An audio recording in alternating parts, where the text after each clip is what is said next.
आप सभी से राधे राधे। आप सबको सुनाने जा रहे हैं कजरी गीत। हमारा गाना कैसे लगे कमेंट करना, आप सब कमेंट बॉक्स में लिख कर बताना। हमारे चैनल पे नए हो तो सब्सक्राइब करें, लाइक करें, ज़्यादा से ज़्यादा शेयर करें, कमेंट करें। सभी से राधे राधे।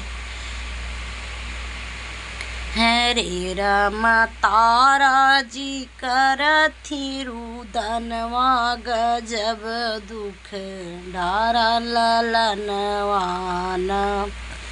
हरे राम तारा जी करथी रुदनवा गजब दुख डारा ललनवान।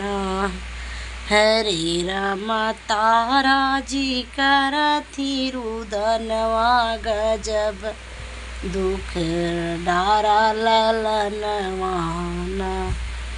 रोहित को लेके तारा भागो गई थी राम। रोहित को लेके तारा भागो गई थी राम। हरे राम डसली है नाग दुश्मनवा गजब दुख डारा ललनवान। हरे राम काटिली है नाग दुश्मनवा गजब दुख डारा ललनवान। हरे राम तारा जी करथी रुदनवा गजब दुख दीह ललनवान।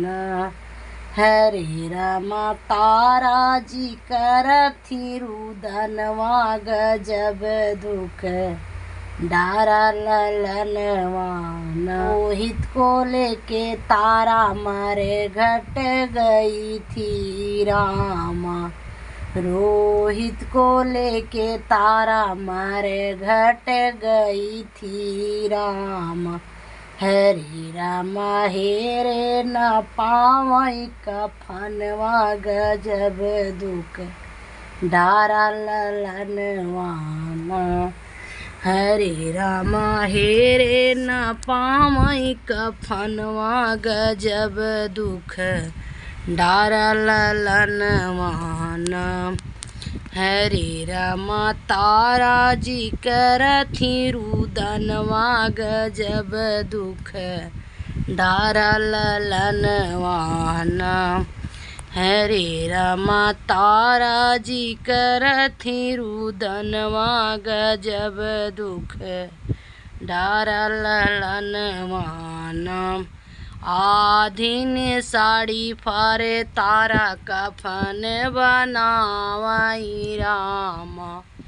आधीन साड़ी फारे तारा कफन नावई राम। हरे राम आधे से तो पई बदनवा गजब दुख डारा ललनवान। हरे राम आधे से तो पई बदनवा गजब दुख डारा ललनवान। हरे राम तारा जी करथी रुदनवा गजब दुख दीह ललनवान। जब तारा रोहित को चिता पे लेटावई राम। जब तारा रोहित को चिता पे लेटावई राम। हरे राम प्रगट भय भगवनवाया मर कई दीह ललनवान। हरे राम प्रगट भय भगवान मार कई दीह ललनवान।